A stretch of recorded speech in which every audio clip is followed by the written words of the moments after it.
前行政院发言人陈宗安被指控去牵涉到性交代案件，更加引起外界质疑，讲检方有食案，甲漏泄秘密。今日法务部长蔡清祥呢，本来要甲民众党立委呢，但挽回直球对决，因过伊不满蔡清祥的态度无正经，伫质询的最后20秒才将人叫上台。国民党团嘛，有监察院去检举陈宗安，对这个案件到底敢有食案，敢有漏泄秘密？蔡清祥讲啊，要你等高检署的调查。 后来他用非常迅速的方式就把这个案子处理完了。好，质询时间剩上尾20秒，民众党立委陈婉慧底线甲法务部长蔡清祥请上台，时间无够，麦克风关掉，根本等无到回答，干来府讲这句话。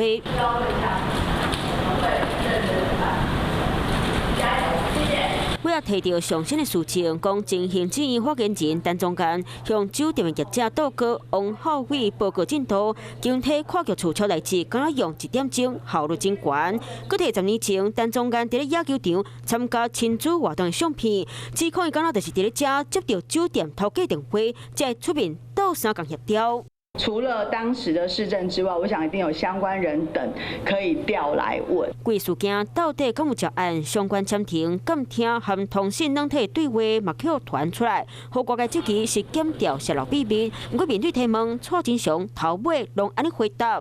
我们还是在等待台高检署他尽速查明来对外说明。也毋过前几工才讲要问清楚，但挽回质询却无留时间来问详细，到底是发生什么代？ 就是说，他来跟我直球对决，我对那个态度我其实是非常不满意。不管你是怎么曲球啊，怎么蝴蝶球都好，重点是你要打击出去。风波就亲像速球共款，愈练愈大粒。